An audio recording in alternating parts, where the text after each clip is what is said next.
Welcome to the DRF Sports Podcast, brought to you by DRF Sports. America's most trusted name in horse racing is now providing sports bettors with exclusive data, analytics, previews, videos, and expert picks on all major sports. Bet smarter and have more fun doing it. It's the DRF Sports Podcast, and now your host, Sheldon Alexander. Ready, set, bet. This is the DRF Sports Podcast, episode 69. Don't forget to like and follow wherever you get your podcast. I'm your host, Sheldon Alexander, and it's feeling pretty good on this Monday morning as we are still on a wave on the pod. Our Thursday pod, we went 5-3 against the spread. Adding it all up, that's 19-11 against the spread in the play-in and playoffs combined. 31-15-1 against the spread in our NBA picks given out on this pod. We'll do that again every time there's a pod during the playoffs. We're going to go through each and every series and give you a pick for that next game. We're on a wave right now, just trying to keep the wave going. More on that in a sec, but first, be a pro and win with DRF Sports Pro. Introducing DRF Sports all-new premium data feature on drf.com/sports. For just $99 a year, which is just $8.25 a month, you can get industry-leading betting trends, angles, and analytics. With so many big sporting events here, it's the best way for you to make some money this postseason and have fun while doing it. It's DRF Sports Pro. Sign up now at drf.com/sports. Coming up, we'll get you caught up on the latest in the NBA, as I like to say, where the series have been, where they are right now, and where they are going. We got picks, and more picks for you and insights in terms of where you can get the values right now on the series line. And of course, Mr. Matt Russell joins us for all of that. And that starts for y'all right about now. Night in, night out, the NBA playoffs continues to live up to the hype, and we are back to discuss and break it all down as the run continues on the pod. Last Thursday's pod went 5-3 on the pod in those picks. The play-in/playoffs record improves to 19-11. Overall, the run here, 31-15-1. We continue to roll. I'm joined by my dude, Mr. Matt Russell. How are you doing, man? How's the NBA playoffs been treating you? It's been good. I've been taking this, very sort of bankroll management, conservative approach, right? And it's funny, you and I, when we disagree, it seems like we split on those games, which means if we're going 50% on the games that we disagree on, it means the ones that we do agree on are really, really good bets, it seems so far, again, small sample size, all that sort of thing. So, it's been really good. I'm, looking at a lot of green on my sheet here because I have been sort of picking and choosing with regards to when to hop in, when to not hop in. But we'll talk about on a series by series basis here.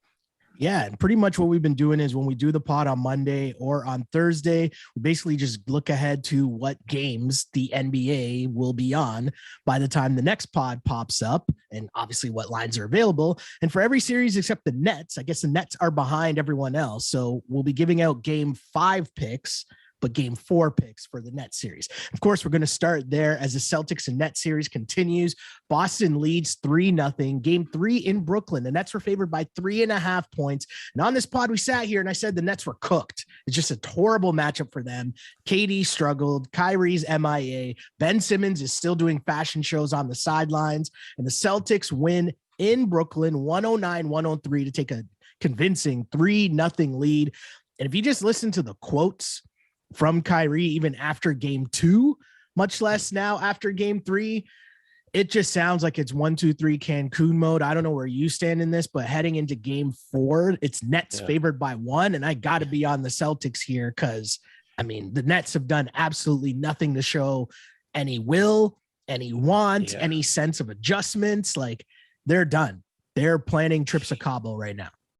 Yeah, right. And the sort of quote unquote sensible or whatever version of myself would be like, hey, it's a pick 'em game, basically, right? And it's pick 'em for a reason. It's 50-50 probability on either side. We saw this line open 2.5 for the Nets. I don't know if that was the assumption that Ben Simmons was going to come back. I don't know if that was just, to try to stick with the, the ratings for each of these teams that created a 3.5 to 3 point spread for game 3. But it's funny, right? Like a week ago, we were preparing the documents to sign up for 7 games of this, Yeah. right? And it was like Jason Tatum's spinning layup just stole the soul from the Nets, which is really like a sad and sort of somewhat mentally weak accusation, if you will. But then you watch them play in game 3, a game like look around the rest of the NBA, right? You got the Nuggets coming out to play down 0-3. You have the Raptors coming out to play down 0-3. You have a bunch of these teams down 0-2, getting things done at home in game 3, and then it's just don't. And it's not obviously for lack of talent. The matchup was going to be relatively bad. We've talked about that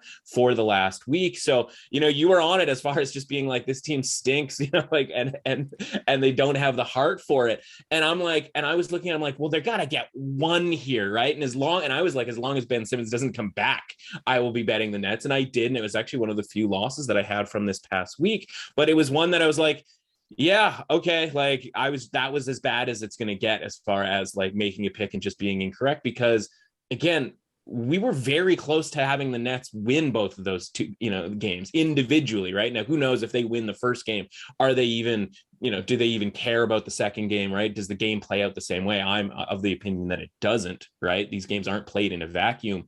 So, the point is like there's a lot of different ways the series could have been 1-1 traveling back to Brooklyn. Now, would that have meant anything? Would that have meant anything for game 3 as far as the Nets just being a far worse team at this point than the Celtics?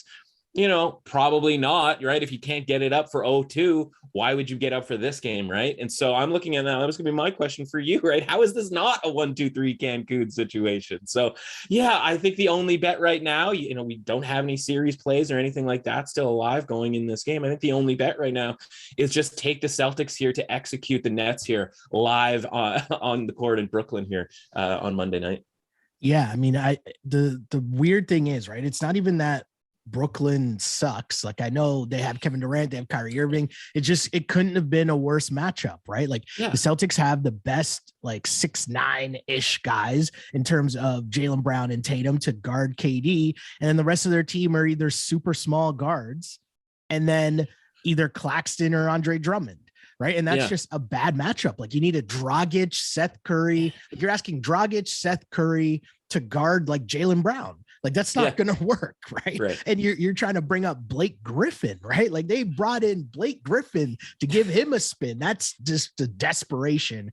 It's just not a good look. Like, as best as it could, right? For them. For sure. You look at this team, like, look around the rest of the NBA, and it's just like, we talk about the Raptors having this armada of like athletic wings, right? Where it's just 6'9" guy after 6'9" guy, and they lose like 2 of them, 3 of them, and like there's still a few more guys left on the bench there. Where are those guys for the Nets? Like, look around the league. There are guys like that all over the league. It's like there's an assembly line coming into the NBA now, and like somehow the Nets just went without, right? It's Andre Drummond, it's Blake Griffin, like you mentioned. Like, it's like either just sort of guard play or kind of washed up 4 or 5 type guys, right? And you just go like, where are the athletic wings, right? And the Celtics have those guys, and they just swarm Kevin Durant. And like, okay, the Nets might not stink, but like, have we considered the possibility that they do? Like, maybe they do, right? And like, Kevin Durant's on the team. Really good. And I didn't think so before, but I honestly think they're like really, really good. Well, listen, I wasn't sure about that. Listen, I was on the Nets in game 3. We talked about, this being a really interesting, pick'em series, what the market was going to do, but you can rewind it. We can go back to February, March, when we started talking about the NBA, right? I was throwing my body in front of Nets bets just from a market standpoint. And when we would go through the Eastern Conference, I was like, well, what about the Celtics here, who at that point had started their run there where they won like 10 games in a row. So, I definitely, listen, I'm on the Celtics from back then, and certainly not, wasn't against playing them in this series. But like they have the team, especially now that Robert Williams is coming back, right? Like, and they have this team that can compete. It'll be interesting in this next series. Obviously, things have taken a turn in Milwaukee and Chicago. It'll look like we're getting that Milwaukee matchup. Be interesting to see where that line opens here, probably between now and Thursday. Yeah, and the funny thing is, it's like I wonder, watching that Celtics series, I do think that it would be a closer series, Nets versus Bucks, and not for any reason that, like, I think it's some indictment on the Bucks versus the Celtics, because that's its own series, but it's just how the teams match up, right? Like, Pat Connaughton out there being guarded by Seth Curry is a little bit different, right? So anyways, basketball, game of matchups, and keeping up with said matchups. We got the Sixers and the Raptors. Philly leading that series 3-1. And I was on the Sixers -3. They didn't even come close to deserving to win that game against the Raptors. The Raptors won behind a career high from Pascal Siakam in the playoffs, 34 points. Scotty Barnes is back, but hobbled. Fred VanVleet is out. I don't think, even if Fred plays, I almost think that it's better if Fred doesn't play, because Fred playing hurt puts him at a huge disadvantage with him trying to guard Maxey and stay in front of him, which you can't do. So it's a tough spot for the Raps to be in for sure. Game 5, Monday night, Sixers favored by 7.5. I'm on Philly. Raptors have shown me nothing that indicates that they will be able to compete to win a game in Philadelphia in front of that playoff crowd. The refs are going to do the flip-flop thing where Embiid and them are going to get every single call. Plus another part that is being underrated, and it was heavily rated to start the series, but I feel like everyone forgot. Siakam scores 34. Thibault's back in Philly, right? Like that's a huge factor in this game. So yeah, give me Philly. And you're going to notice a theme here with my picks. There's going to be a lot of 1, 2, 3 Cancuns coming up here. And this might be the first one. Sixers -7.5. I'm fascinated by what's going on in this series from a market standpoint, et cetera, right? Because this should be, first instinct is obviously, like Raps are done. Like that was the dead cat bounce, right? They got it done at home, right? We talked about it, as much as I got the Celtics Brooklyn game 3 wrong, I came through with the Raptors to win this game from last week. So that's where you and I split on our disagreements in these games. But initial instinct is think the Raptors are now going to get crushed again in Philadelphia, right? Like that's the first thing I thought as I'm watching this game. Like, oh, this is cool, but okay, they're going to get crushed. But there's a difference between sort of what you think is going to happen and betting, right? And that's what we try to preach on this show. And so when this line opens 8, I go, okay, I get it. That sort of adheres to my initial instinct of they're going to get blown out here. There's a couple of things here that sort of change things here, right? And by now, a few people have brought up, if you were to build a situation where a team comes back from down 0-3, or I should say blows a 3-0 lead, and you started hand-picking characters and circumstances throughout the league, you would go, who are we going to get to coach this team, right? Glenn Rivers, PhD, is a guy that we would get to coach that team. What would you have happen to the star player? Well, you'd have him get injured potentially, right? And what is your long-standing opinion of Embiid, Mr. Sheldon Alexander, right? You're the guy who's always said to me, dude cannot stay healthy, right? And so he's walking right into his role that you and I have discussed for years now. Who else could we have here? Well, what if that guy was injured and they had to rely on someone else for a clutch playoff performance at home, in a playoff game that they're 6, 7, 8 point favorite, something along those lines? Who would we want to sort of screw that up?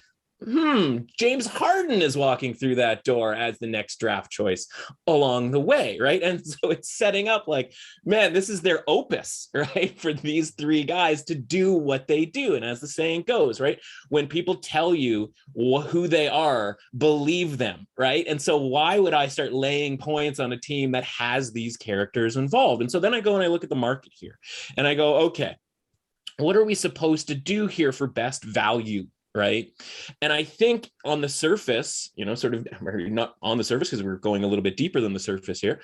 I think we're obligated to bet the Raptors money line, right? I don't know that this is a game where the Raptors keep it close but lose. Only one of two things sort of happens here, right? Either they win the game outright because of the stuff that we just talked about, or they get blown out in the way that we think that they probably sort of should here in this situation.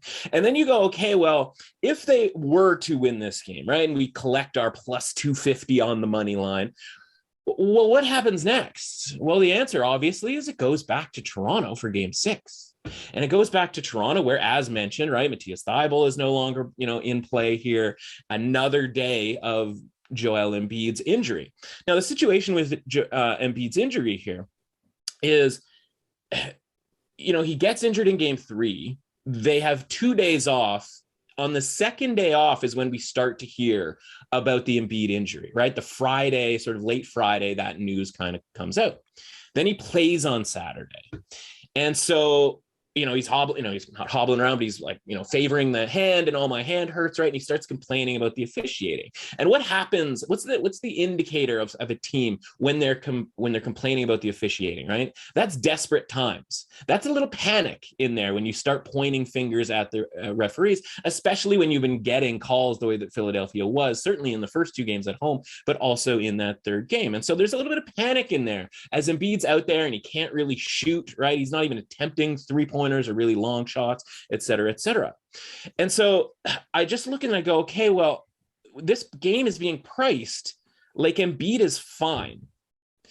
And it's also being priced like Fred VanVleet's out, and that really matters, but it's not like the Raptors have gotten a ton out of Fred VanVleet at this point. And defensively, you mentioned obviously his shortcomings potentially against Maxey, certainly in a compromised position. So again, I don't know that they necessarily want him to be in, but this game is being priced like Embiid is fine. And so I just look at it and I go like, isn't this something of an opportunity? Now, again, you might be right, you might be wrong. And we're talking about a money line that is what it is. But moreover, we're talking about a series price that is 17-1 for the Raptors. That fundamentally all we need, and our handicap before the series started was what, right? One of the things was Nick Nurse versus Doc Rivers. So the longer a series goes, the more of an advantage that the Raptors were going to have based on that coaching mismatch, right? And so if I'm looking at it and I'm going, okay, well, we're going to get to game 6 here with a hypothetical win for the Raptors tonight. Okay, I really like their chances in that game again, especially short rest, right? Embiid's back, or maybe he's not, right? So either he's back after 1 day of rest, the way that he is tonight. We don't know what we're going to get from Embiid as far as like his injury situation, but it certainly didn't look particularly great when he had 2 days to rest. Right. So again, what do we hear on Sunday? Well, now he's definitely getting surgery at some point and he has to hold off surgery. So the longer this goes, the prognosis gets worse, right? It's, he's got a sore hand and but he's still going to play through it. Then he has a bad game and it's okay. Now he needs surgery, but he's going to play through it. What's going to happen after tonight? What's going to happen halfway through tonight? Is he even going to play? So my question to you would be, how much on the point spread do you think Embiid matters? If we got off this podcast right now and they announced, Embiid's not going to go tonight, where does the line end up for you? And I'll let you think about that for a second here, because I can only look at the prices that we have now. And so, this opened at 8, it's down to 7.5. So, again, maybe people are thinking along the same lines here with regards to Embiid's injury, but the money line was plus 290 on open. And if you sort of extrapolate out, because what are we going to do when we're looking to sort of bet a future, when we're going to bet something to play out over the next 3 games? Because the fun part about being down 3-0 or down 3-1 is that if you want to bet the team to come back, you can just roll over the money line, right? Our old rollover money line parlay strategy. And so you go, okay, we got a plus 290. We already know what the price is when Toronto plays at home, right? It's about even money. I don't think we're going to get that plus 125 money line that we had on Saturday if they played in a game 6. So you go, okay, we're going to times that by 2 from the first bet. And then back in game 7, if the Raptors have had 3 straight wins, we're probably talking about something closer to plus 200, something closer, not quite to where we were in game 1. When, again, remind everybody, the spread was 4.5 in game 1. So this is probably closer to 6, something along those lines. You add that all up, right? And it ends up being 22-1. And so normally we would be like, okay, let's grab that. Well, the money line's already shifted, right? The Raptors have already taken money on the money line. And so now it's actually getting back down to closer to 17-1, which is available right now pretty commonly. There's also a 22-1 available out there. So anything over 17-1 has decent value in comparison to a money line rollover parlay. But I'm going to go back to the question that I had just asked you. What do you think the line is, right? How many points does this change things if Embiid was just announced out on Monday night, right? It's minus 7.5 now. What do you think the line is without Embiid for tonight's game? Yeah, I mean, he'd have to be worth at least a couple points, 2 to 3 points, I would assume. Well, I mean, we saw it, right? But we saw Doncic, like, we'll get to that. Like, that was like a 9-point shift, right? How is this not something closer to -3, -2.5? Again, without Embiid, like now we're leaving it into Harden's hands, right? Not that they would necessarily even want that. They'd probably want Maxey to have the ball in his hands more often, but it's James Harden. He's just going to take the ball, right? Mm-hmm. And so I look at it and I go, okay, well, we're getting a -7.5 here on a team with a compromised star that, yeah, he's playing. So it's not like it's going to drop down to -3, -2.5, something along those lines. But like, that might be the value of the Sixers right now, because the only time we've seen him play through this injury was in game 4, essentially. And they lost relatively comfortably. So like, what is this version of the Sixers with an injured Embiid? Because the only data point we have is not a very good one when it comes to the Sixers. So whether he plays or not in this game, I think you're getting value on the Raptors because of that uncertainty. And then if he doesn't somehow play, and that's the relevant part when it comes to looking at this rollover money line or the futures price. If he doesn't play in game 6, right, the Raptors are favored in that game, right? We just said, 4 or 5 point swing, right? That makes the Raptors, instead of being a 2-point underdog, now they're a 2 or 3 point favorite, which obviously changes the equation on the money line. And then in game 7, if again they went back to Philly, no Embiid, right? It's get closer to -3, probably even lower that, probably pretty close to a pick 'em game. And so the whole point of this is, how do we attack the Raptors here if we're looking to sort of attack the idea that Embiid's not healthy enough to play? And the answer to that is the longest term thing possible. It's the reverse of how we're treating the Warriors, right? We're the Warriors, we want to get them, out of Dodge as fast as possible. The Raptors, we want to play the long-term game here. So the answer is, just bet the series price 17-1 to 22-1. Or obviously, if you can find something better than that. And again, if they lose tonight, as we expect them to, and that's the thing everybody has to remember here, is like, I fully expect them to lose tonight, right? And whether they lose by 8 to, so that Philly covers, or 20, the way they did in games 1 and 2. But again, the circumstances have changed from games 1 and 2, especially game 2, right? Scotty Barnes back, right? Like, so when we start comparing those game 1 and game 2 situations, right? Listen, Embiid, I think Embiid is a loser. Okay. I just think that that's who he is. And it's masked by, some semblance of a personality and injury issues and all of that sort of thing. Like, this is a guy in a team that we're going to fade going down the stretch here. Again, whether they get out of this series or not, obviously the high probability is that they do get out of this series. But I just look at this and I go, okay, like, we have, I shouldn't say we have to, but we're somewhat obligated to look at this from a sort of longer term scope here. And the other thing is, did we miss out because we should have grabbed it when it was 38-1 before game 4? Great news is we have something of a time machine here, because for those who bet on the Raptors in game 4, you get to just take that money that you bet on the Raptors, take the money that you won, put them together, and then bet it on the Raptors again, right? And now you're getting that 38-1. You're actually getting a better price than that. You're getting probably closer to 40-1 at this. So like, we get this actual chance here, hindsight being what it is, because we're getting these good prices on the Raptors because of this compromised Embiid situation. Like, I think they were just sort of obligated to make that bet. And again, probability wise, yeah, Philadelphia's probably going to win this game. And that's how sort of historically, you would expect it to go. But the recipe here, man, the recipe with these characters, the Rivers, the Harden, and an injured Embiid, like, yeah, Thibel's coming back, but, again, like, that's only going to do so much. Obviously, that's going to probably be an issue for Siakam. But you know what? I'm going to give Siakam some credit, man. Like, that was an impressive bounce back performance after I was really, really disappointed with how he played in game 3. And like, maybe he's going to be a problem for Thibel.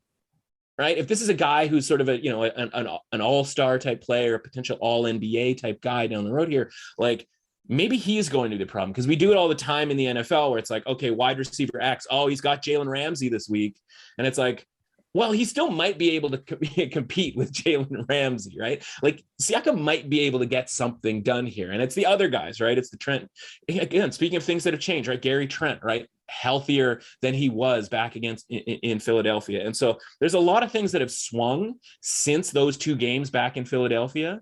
And the point spread has only gotten higher for Philadelphia, even though by and large the benefit has to go to the Raptors on what's changed from those two games. So again, I don't think they win necessarily tonight, but I think there has to be a bet on the Raptors based on the value proposition here. And that's what we're looking for here. And when we're talking 17 to 1s, and by the way, you bet something at 17 to 1, they win tonight, they win in Toronto. Come game 7, you can get out of that if you want to, right? Because again, we're talking about something that's going to be a lot closer to pick 'em come a potential game 7. No, I totally hear what you're saying. I'm looking forward to see how this game plays out, because much like in game 4, I was on the Sixers, but said I was more so interested to see what I would learn from, can they just take care of business and sweep a series? And that would give me information going forward. And so here we are. So like even in this game as well, it's kind of the same premise. It's like, we know what Philly's supposed to do. And you're kind of going to see for the Raptors, it's something they've talked about a lot, actually, when you hear the coach and you hear whether it's Masai or Bobby Webster talk, this is about seeing who your guys are, right? Mm-hmm. Seeing who your guys are going forward, how they react in certain situations, and going into a hostile environment like Philadelphia will be Monday night with a chance to clinch a series. Very interested to see how that turns out. Something I'm not really interested in seeing how it turns out, but we're here anyways. Bulls and Bucks. Milwaukee leads the series 3-1. The Bucks were favored by 4.5, and they won in a blowout in Chicago, 119-95. Giannis putting up just, your casual 32, 17, and 7. No Middleton, no problem, at least for now, against the Bulls. I mean, game 5 is Wednesday, chance to clinch the series. Bucks are favored by 10 points. I told y'all my theme is 1, 2, 3 Cancun. And you're going to rarely ever hear me come out here and lay 10 points. But sure. I'm going to lay the 10 points, and it's Bucks. Okay. -10, 1, 2, 3 Cancun. Like when you can't win a home game, like I understand there's injuries for the Bulls, and I get it. Yep. I totally get it. But like 119-95, like, come on, like what are we even doing here? At that point, I understand the logic in giving the points, but I gotta take the Bucks in a blowout here. Yeah, no, and again, we ask ourselves, okay, what has changed, right? And that's the fun part about series betting in the playoffs, and like we're going to have that with the NHL here pretty soon as well, that we're going to talk about in the next like week or so. And like that's the fun part about the playoffs, man. That's why it's a different deal than the NFL, college football, et cetera, obviously even March Madness. And yeah, like what has changed? And it's funny because I'll tell you right now, I watched 0 minutes of either game in Chicago, just the way the schedule worked out, and guy's got to live his own life. So those were the games that were sort of eminently skippable this past weekend. And I say games plural because you could copy and paste everything that you just said. I assume you're talking about game 4 because you could copy and paste that to apply to game 3, right? Yeah. Because it was the exact same circumstance. In fact, the Bucks beat them up even harder in game 3, and so there wasn't even the pushback as that line shifts from Bucks -2, something along those lines in game 3 to they're out to 4.5 for that game. And at no point was I like, hey guys, we got rally up, we all need to go and grab some Bulls +4.5 for this game, because again, we talk about bankroll management, and that's the difference between this podcast and maybe say a lot of sports betting content out there. Like we're talking about this in real life, right? And we're doing it sequentially, and we talked about how we grabbed that Bucks -2.5 series price, right? And that conversation that we had with Drew re-upped the next podcast as well. So if you listen to either of those podcasts, you know what my stance is and what my bet is for this series. And then we came back and we saw game 1 and we were like +10. You and I were like, well, that's a bit much for this Bucks team, especially early on in the series. And that's the relevant part, right? It's like, what's the Bucks panic level? Because they're panic, and it's not even panic, it's urgency. What's their urgency level? Because there isn't a ton of urgency in game 1 for a team that's won a championship. There's not, and especially if you win that game, there's not a ton of urgency in game 2. Now, what happens?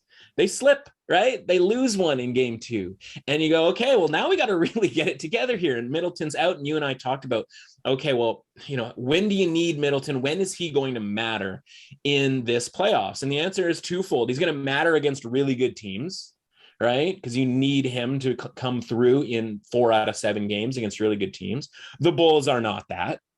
And he's going to matter when we're talking about stretching out a lead, right? Those runs that go from a 10-0 run to like a 15-0 run, something along those lines, that happens because of Chris Middleton. And so when we're talking about a pick'em type of game, it's not going to be that relevant. We saw last night, we'll get it into the other East series here shortly, but like, he's not going to be the difference on whether they win or lose against the Bulls, right? Planning Giannis, the rest of the team sort of bringing it a little bit harder against a team they know they can beat, because even without Middleton, they are still more talented than them.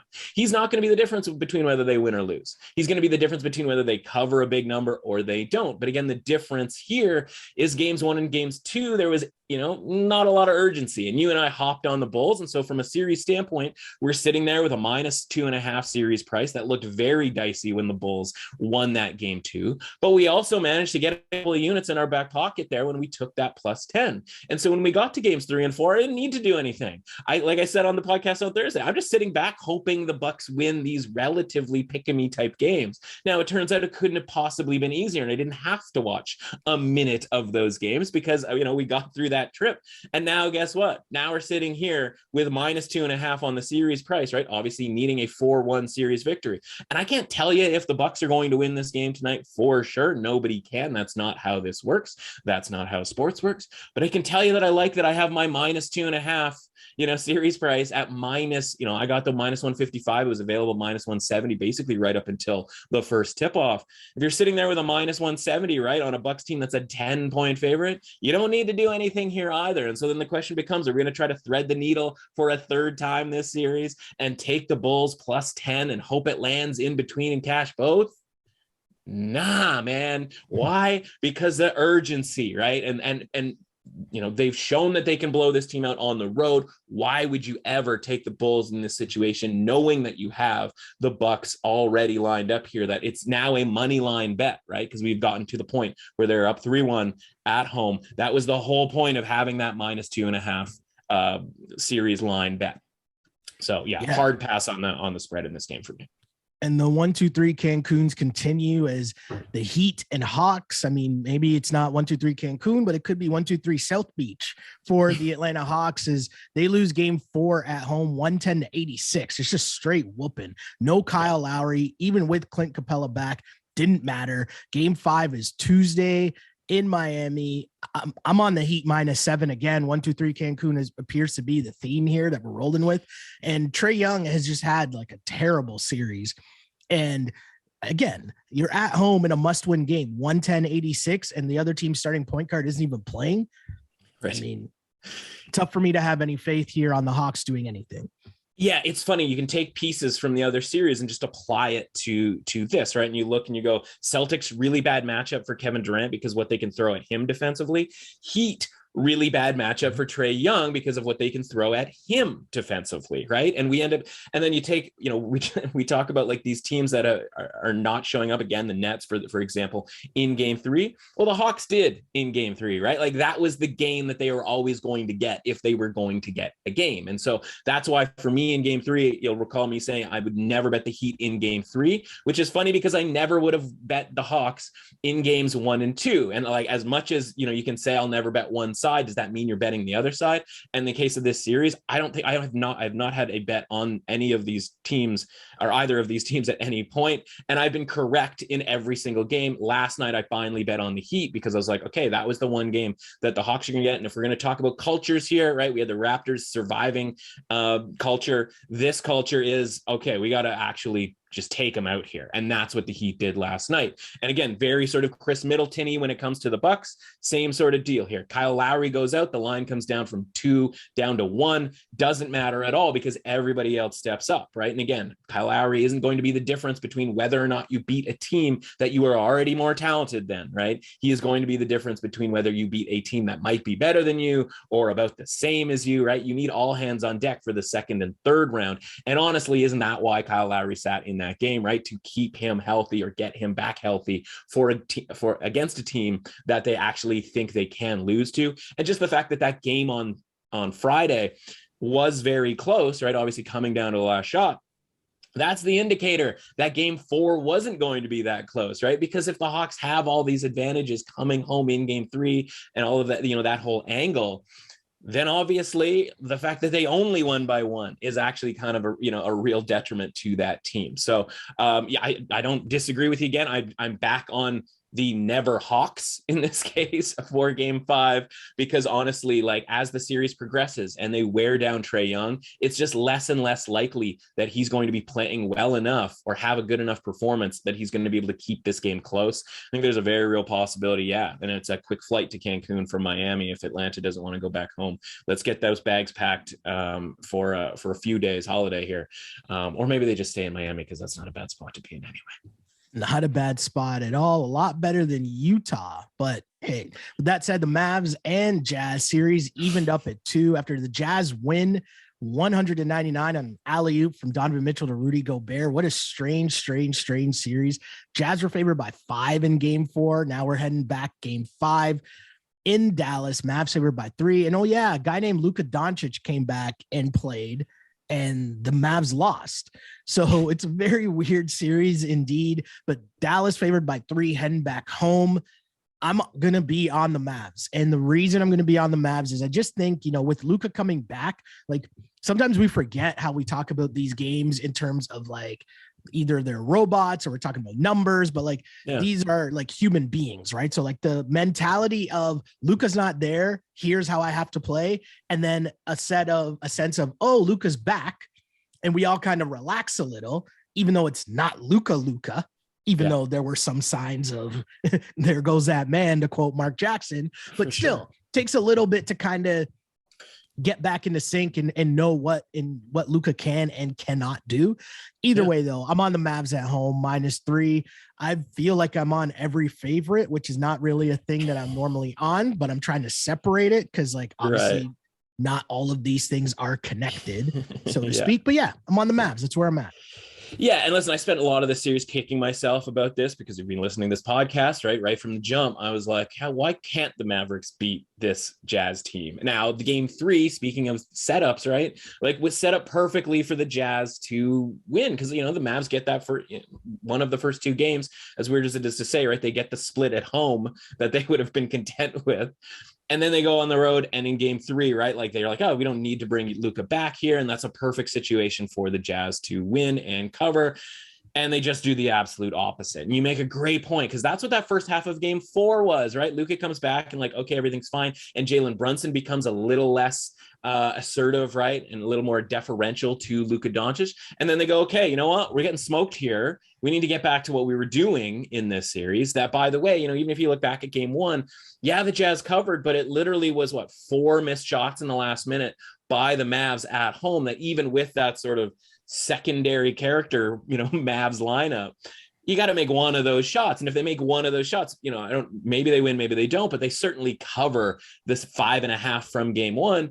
And then other than that, even including game 4 where they lose, right? They obviously came back, took the lead, thought they might have, yet another victory. And I was sitting there, I had the Mavs +6, and here's why. And here's why I can be sort of okay with that, on the sort of understanding that, you and I talk about how to make lines in the market and all of that stuff. Okay, let's do this quick rundown here, right? Without Luka at home, Mavs +5.5 in those games at home, right? Then they go on the road and the line basically doesn't change. It goes from 6. I bet it at 6. I talked about this on Friday. It loses in game 3. That line closed 8.5. So it's a little bit different. The 2 bets that I lost basically all weekend of, I think, 5 or 6 of these games. One of them, I got 2.5 points closing line value. Now, if you go around in the betting space, people love their closing line value, right? So I look at that and I go, okay, I made that bet. I'm going to blame the Jazz, but with that more than I am going to bet, more than I'm going to blame myself. And then game 4 comes around and the line is still 6, even though Luka is back. And so it's like a 2-point adjustment from the close, but we just saw earlier on in the week that this should be a 9-point adjustment, right? That's the thing about those first 2 games where we go, with Luka, the Mavs should be about a 3.5-point favorite at home. and they were 5.5 underdogs. So that's a 9-point adjustment. You're going to tell me from games 3 to game 4 with Luka in the lineup, even though not healthy, maybe, even more out of shape than maybe he's been accused of even at the best of times. You're going to tell me that it's only a 2-point adjustment. What happened to the 9 points from before? Like, what are we talking about here? So even just, if you've been, if you're betting for sort of any length of time, sort of analyzing lines, you have to go, it's not rocket science. You go with Luka, without Luka, 2-point difference in the line. Well, like that can't be the correct adjustment, especially since what we saw in games 1 and 2 was a pretty significant adjustment, and one that wasn't particularly incorrect based on sort of how those games played out. And so I look at this and I go, okay, now we're adjusting here back again from a 6-point line to 3.5. Now that's a 9.5-point adjustment, but 6-7 of those points are for home court. And so we're back to just what, a 2.5 to 3-point adjustment for Luka being back. That's still really short from where you specifically, but where the odds makers were trying to tell us what the adjustment should have been for games 1 and game 2. So I think this line is short. And the crazy thing is it's come down, which always makes me nervous because this is 3.5. Now it's down to 3. And so I'm watching that game the other night and I'm cheering is obviously a stretch because I barely blink when I'm watching these games. But when I see that the Mavs lose and a series goes 2-2, I go, okay, I'm fine with that because now I can get in on a Mavs series price that's actually reasonable. Now I look at the Mavs series price and it's minus 135. Well, the money line for game 5 is like minus 150. The spread is only 3 points. And so I just look at that and I go, well, if I'm going to bet the series price, like I'm going to need them to win game 5, right? Like those two things are pretty hand in hand. Now, yeah, there's a possibility the Mavs only win by 1 or only win by 2, and I end up losing a -3 here. But I rather just bet the -3 at minus 110 than the money line at minus 155 or the series price at minus 135 when I would need 2 victories somewhere along the way here. So yeah, I'm just going to bet the Mavs in this series, or I'm going to bet the Mavs, game by game in this series. I'm going to bet the Mavs -3 in game 5. Tell you right now, I'm going to bet them, plus, again, is it going to be 6 again? That seems high for games back in Utah, but I'll be betting them again in game 6. And if we need to, I'll be betting them again because now we know that a game 7 is probably going to be something like -3, -3.5. It's going to be a fair price, something that we thought we would get, before this whole Luka Doncic injury fiasco sort of happened here. So yeah, we're down here to 3 games potentially, maybe 2. And listen, if the Jazz win both those games and end up covering both those games and we lose 2 bets, I am fine with making that bet. It's just not something I think is going to happen here. So give me the Mavs in this game. No, totally like it. And not as much as I've been loving this Grizzlies T-Wolves series, even up at 2. T-Wolves win game 4, 119 to 118. But I think the headline out of this game, though, was Coach Jenkins not too happy about the refs in this game. And I mean, my guy, he was super correct. There were some very suspect calls in this game. And I actually tweeted this out. And I know that, I used to do a Raptors pod, so I have a lot of Raptors followers. And so that means I'm in like the Raptors vortex of Twitter where it's this constant, like, why are the refs so bad against us? The refs don't want us to win. The NBA doesn't want us to win. And I'm always like, guys, just watch other games. The refs are just bad. Like, it's not just you. And you watch that game and you watch that press conference. Like Doc Rivers and Nick Nurse are talking spicy. Jenkins was just like not holding back. Like he's basically just like has his checkbook at the post-game presser and he's just like getting ready to write up the fine. But again, super strange. Oh yeah. Super strange game. Another streak or another protester on the court. Like, I don't know what's going on in this series, but there's a lot happening.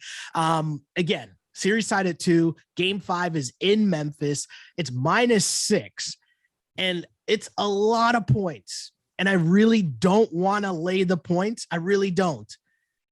But I'd be super impressed if the T-Wolves actually kept that game close and won. So I'm on the Grizz. I don't like it.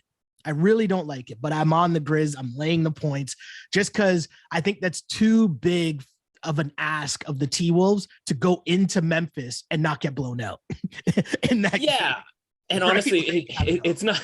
So first and foremost, a quick pat on the back. We have clinched our over 5.5 total games that we went into this series with. We're also in a tremendous spot, slightly less tremendous because of the Wolves win in game 4, but we needed to clinch the over 5.5. So we're glad that happened, but a slightly less tremendous spot on Memphis to win the series. That still is minus 280 right now. We had it at minus 140 after they lost game 1. And listen, they're very close to having won 3 straight games. You look at the shot quality numbers, right? Like we even talked about game 1 and game 2 being essentially identical from a shot quality standpoint. Timberwolves just made a bunch of them. Memphis didn't in game 1. And that's what led to the Memphis loss in game 1.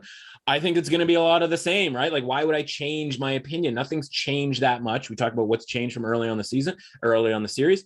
Nothing's changed really in this, right? We haven't had massive injuries. We had a close call there with Anthony Edwards, bit of a brow sweater there, but nothing's really changed here. So if the shot quality from games 1 and game 2 in Memphis led to a 90% win probability based on shot quality for Memphis, why would I think that that's going to be any different in this game, right? And as much as the fouls and whatnot were piling up, and I'm like, was Jaren Jackson even playing in that game? It was hard to tell because he spent so much time on the bench in foul trouble, right? And obviously John Morant, there's some speculation about an injury issue, whatever, right? Like if the Memphis are going to play their best game, this is going to be the game in which they do so, right? And so game 2 was obviously that because they had lost game 1, but even game 1 wasn't all that bad when it came, when it comes to a shot quality standpoint. So yeah, I like Memphis here in this game. Again, I'm sitting there on the Memphis series price.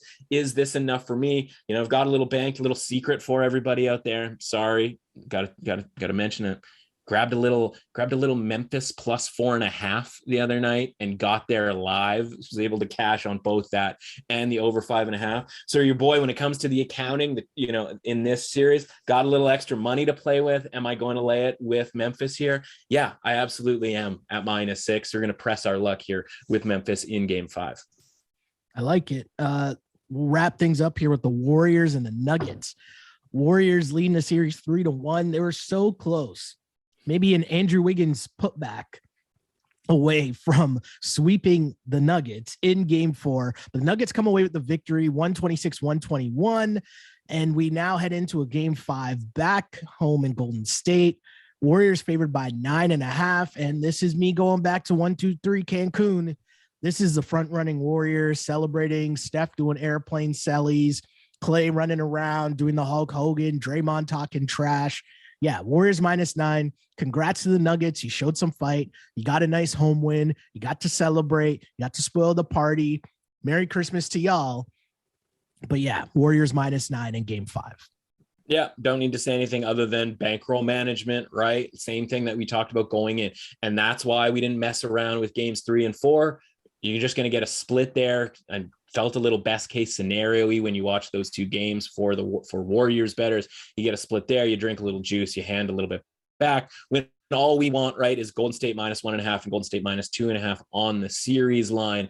We just want those 2 to get through. That's the same setup from Chicago, Milwaukee. Just give me a win here in game 5. We'll take our plus 190 on the -2.5 and the full unit on the -1.5 that we bet long ago, a week ago now. And then we're going to be able to walk here. And nothing much to say about this from a basketball standpoint. I think the Warriors are in a good spot.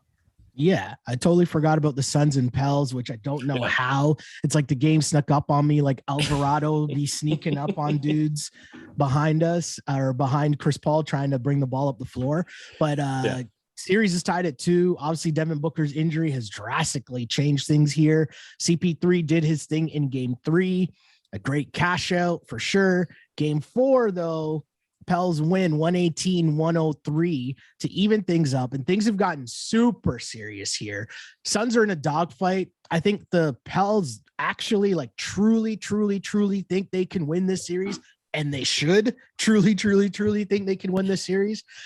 Game 5, the Suns are favored by 6.5 points at home. I think the Suns might win, but I'm definitely going to be on the points with the Pels.